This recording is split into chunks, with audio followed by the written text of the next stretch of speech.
पाकिस्तान का ईरान की जारियत का भरपूर जवाब, दहशतगर्दों पर कारवार। ऑपरेशन मर्ग बर सरमचार में कलदम BLA और BLF के खुफिया ठिकानों को तबाह कर दिया। पाक फौज के मुताबिक इंटेलिजेंस बेस्ड ऑपरेशन में किलिंग ड्रोन्स, रॉकेटों और स्टैंड ऑफ हथियारों का इस्तेमाल किया। तबाह किए गए ठिकाने बदनाम जमाना दहशतगर्द इस्तेमाल कर रहे थे। दोस्ता उर्फ चेयरमैन, बजर उर्फ सौगत, साहिल उर्फ शफक, असगर उर्फ बशाम और वजीर उर्फ वजी शामिल। गैर जरूरी नुकसान से बचने के लिए ऑपरेशन में एहतियात बरती गई। अस्करी तर्जुमान के मुताबिक पाकिस्तान की खुद मुख्तारी और इलाकाई सालमियत का एहतराम यकीनी बनाया जाएगा। ब्रादर हमसाया ममालिक को मसाइल मुज़ाकरात के जरिए हल करने चाहिए।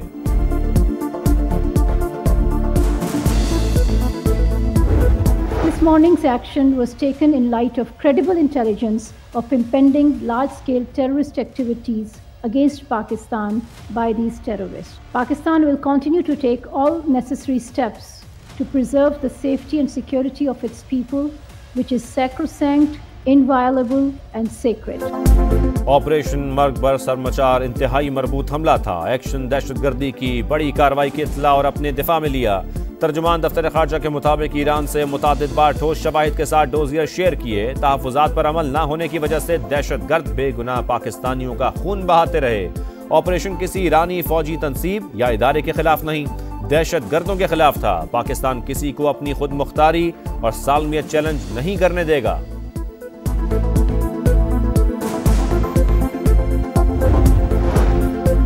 ईरान की जारियत और पाकिस्तान का भरपूर जवाब। सूरत हाल पर गौर के लिए कौमी सलामती कमेटी का अहम इजलास आज होगा। सियासी और अस्करी क़यादत की बैठक में अहम फैसले होंगे। वफाकी काबीना का इजलास भी बुला लिया गया। निगरान वज़ीर आज़म स्विट्ज़रलैंड का दौरा मुख्तसर करके आज वतन वापस पहुंचेंगे। ईरान का अपनी सरजमीन पर दहशतगर्दों की मौजूदगी का एतराफ। सरकारी न्यूज एजेंसी इरना के मुताबिक पाकिस्तान की कार्रवाई में मरने वाले ईरानी नहीं थे। सीस्तान के डिप्टी गवर्नर जनरल अली रजा ने कहा, पाकिस्तान ने सरहदी गांव को निशाना बनाया। हलाक अफराद के पास ईरानी शहरियत नहीं थी। ईरानी मीडिया और डिप्टी गवर्नर जनरल का बयान ईरान में बलोच अलहदगी पसंदों के ठिकाने होने के पाकिस्तानी मौक़िफ़ की तायद है।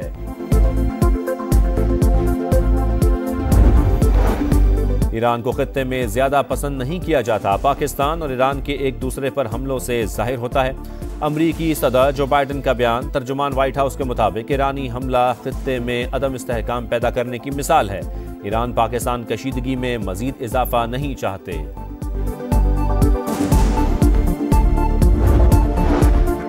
पाक ईरान कशीदगी, चीन ने सालिसी की पेशकश कर दी। दोनों ममालिक से तहम्मुल का मुजाहरा करने की अपील। रूस का भी इजहार तशवीश। रूसी वजारत खारजा का मसाइल को सियासी और सिफारती ज़राए से हल करने का मशवरा।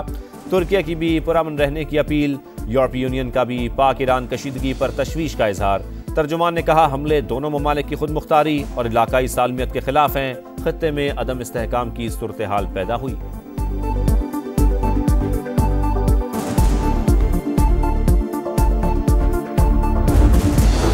पाकिस्तानी एयरलाइंस को ईरानी फ़ज़ाई हुदूद के इस्तेमाल से गुरेज की हिदायत जारी। सिविल एविएशन अथॉरिटी के मुताबिक पाकिस्तानी एयरलाइंस मस्कत के रूट से पाकिस्तान में दाखिल हों।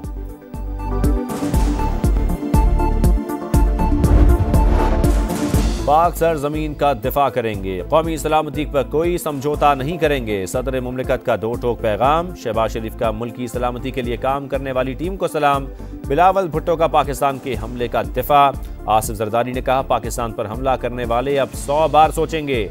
अब्दुल अलीम खान का कहना है, पाकिस्तान का फौरी और भरपूर जवाब खुशाइंद है। तेहरान अपनी गलती तस्लीम करे। मौलाना फजलुर रहमान बोले, ईरान को शिकायत थी तो बातचीत करता। तलखी रोकने के लिए इक़दामात करने का मुतालबा। बैरिस्टर गौहर ने कहा, ईरान हमसाया मुल्क है मगर किसी को हमले की इजाज़त नहीं दी जा सकती।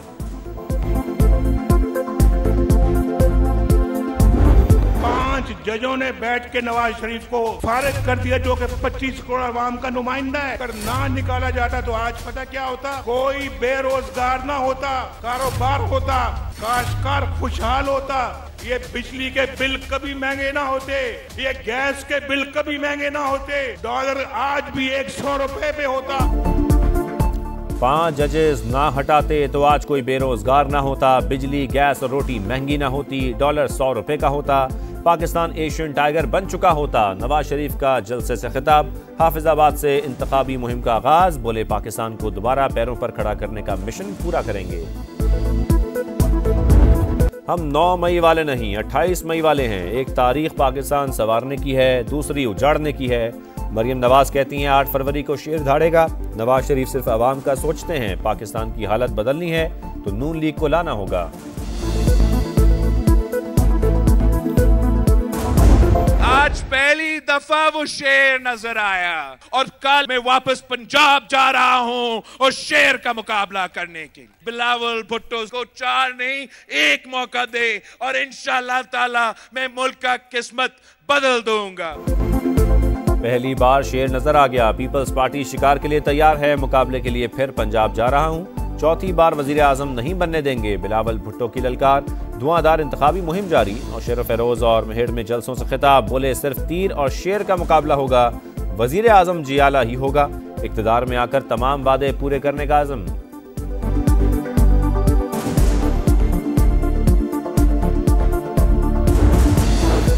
साइफर केस में बड़ी पेशरफ्त। 161 और 164 के बयान हल्फ पर रिकॉर्ड नहीं हुए।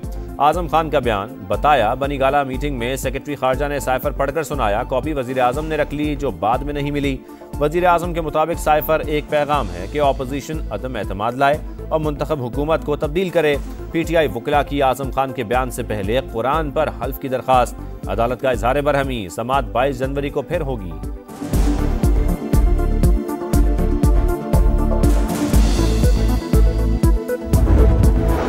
PTI का कौमी और सूबाई असम्बलियों के 859 हल्कों से उम्मीदवारों का ऐलान। बैरिस्टर गौहर खान कहते हैं उम्मीदवार आज़ाद हो गए। हॉर्स ट्रेडिंग के खदशात हैं। तहरीक इंसाफ इसी हफ्ते भरपूर इंतखाबी मुहिम का आगाज कर देगी। शाह महमूद कुरैशी के कागजाती नामजदगी मंजूर करने की अपील मुस्तरद। बोले सिंध में दस्तखत दुरुस्त हैं तो पंजाब में कौन सा वायरस लग जाता है।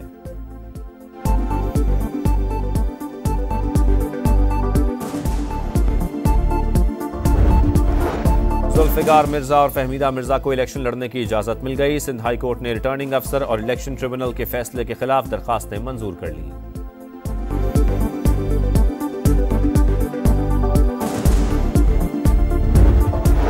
सदर इस्तेहकाम पाकिस्तान पार्टी से साबिक गवर्नर पंजाब चौधरी सरवर की मुलाकात। मुकम्मल हिमायत का ऐलान। लाहौर के हल्का NA 117 से काफ लीगी उम्मीदवार मियां वहीद भी अब्दुल अलीम खान के हक में दस्तबरदार। PP 145 और 146 से सूबाई उम्मीदवार भी दस्तबरदार। सदर इस्तेहकाम पाकिस्तान पार्टी अब्दुल अलीम खान कहते हैं खित्ते की सूरत हाल संजीदा है। हमें पाकिस्तान के मफादात का तहफ़्फ़ुज़ करना होगा।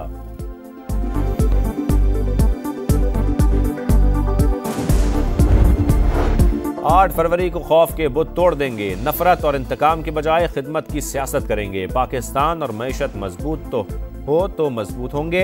जहांगीर तरीन का लोधरा में कारकुनान से खिताब। PP 228 से पीपल्स पार्टी के टिकट होल्डर अरशद बुखारी इस्तेहकाम पाकिस्तान पार्टी में शामिल। जहांगीर तरीन का खैर मकदम।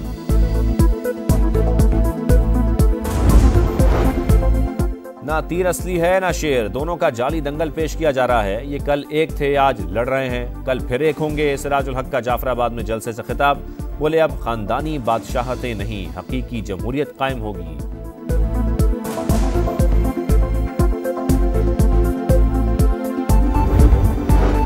PTI पार्लियामेंटेरियंस का खैबर पख्तूनख्वा से उम्मीदवारों का ऐलान। कौमी असम्बली के लिए 17 और सूबाई असम्बली के 73 उम्मीदवारों को टिकट जारी। इत्तेहाद और सीट एडजस्टमेंट के बगैर सूबे में हुकूमत बनाएंगे।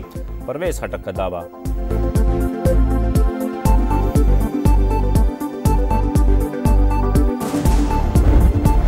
कौमी असम्बली की 266 जनरल नशिस्तें। 5121 उम्मीदवार आमने सामने होंगे। 312 खवातीन, 3248 आज़ाद उम्मीदवार और 2 ख्वाजा सराबी इलेक्शन लड़ेंगे। पंजाब असम्बली में 297 सीटों पर 6710 उम्मीदवार मैदान में। सिंध में 2878, खैबर पख्तूनख्वा में 1834 और बलूचिस्तान में 1273 उम्मीदवार इंतखाबी मार्के में हिस्सा लेंगे।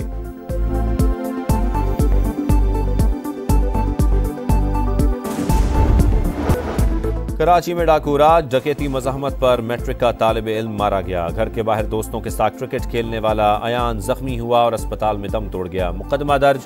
रवां साल 8 अफराद डकैती मज़ाहमत पर मारे जा चुके।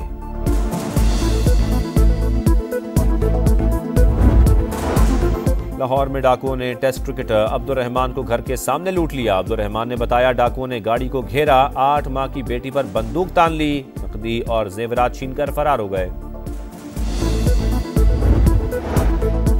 कराची में फर्स्ट ईयर इम्तिहानात, 65% तलबा फेल। तालिबात जमात इस्लामी के धरने में पहुंच गईं, एहतजाज रिकॉर्ड करवाया। हाफिज नईम रहमान की तालिब इल्मों को ताउन की यकीन दहानी।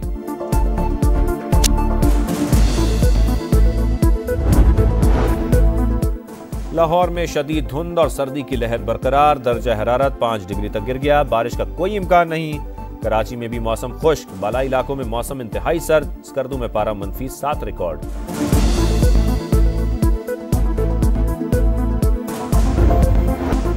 शाहीन नाकामियों की दलदल से निकल पाएंगे, क्या जीत कर दिखाएंगे? सवालात में घिरी टीम का एक और इम्तिहान। पाकिस्तान और न्यूजीलैंड का चौथा T20 आज होगा। प्लेइंग 11 में तब्दीलियां मुतवक्के। 5 मैचेस की सीरीज में कीवीज को 3-0 की बरतरी।